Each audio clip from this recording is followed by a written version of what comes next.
हो मंडळी, कसे आहे? मजेत आहे ना? आज ना मी बाप्पासाठी छान असे मोदक करणार आहे. त्यासाठी मी ना खोबरं किसून घेतलं आणि त्या खोबऱ्याला छान त्याच्यामध्ये तूप टाकून छान गुलाबीसर असं भाजून घेतलं आणि त्याच्यामध्ये मग आता गूळ घालत आहे. गूळ पण चांगला त्याच्यामध्ये असा मिक्स होऊ देते आणि गूळ मिक्स झाल्यानंतर छान ते सारण असं एकजीव होऊन जाते. मग ना त्याच्यामध्ये बघा कसं छान गुलाबीसर ते झालं.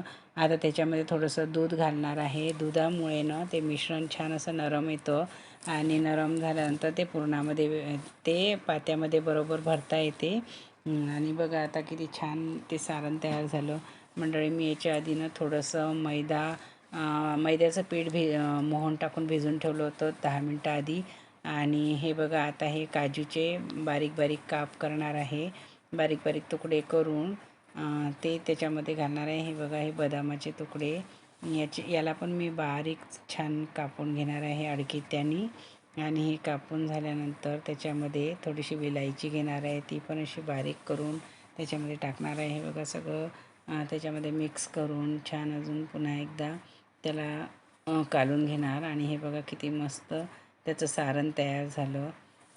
आणि हे मंडळी, मी आता हे कणकेच्या जे मैद्याचं पीठ घेतलं आहे ना, कणिक घेतली आहे, त्याच्या पात्या लाटून घेणार आणि छान असं त्याच्यामध्ये हे सारण भरून असे मस्त मोदक तयार करणार. बघा मंडळी, किती छान असे हे मोदक भरल्या जातात. हे सारण पण किती छान पुरणासारखं झालं.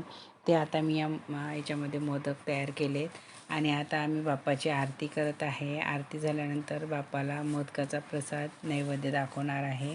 बघा, आम्ही सगळेजण आरती करत आहे आणि आरती झाल्यानंतर बाप्पाला हे मोदक आणले. मोदकासोबत मी करंज्यासुद्धा केल्या बाप्पासाठी. बघा किती छान आहे. मंडळी, माझा ब्लॉग आवडला असेल लाईक, शेअर आणि सबस्क्राईब करायला विसरू नका. धन्यवाद.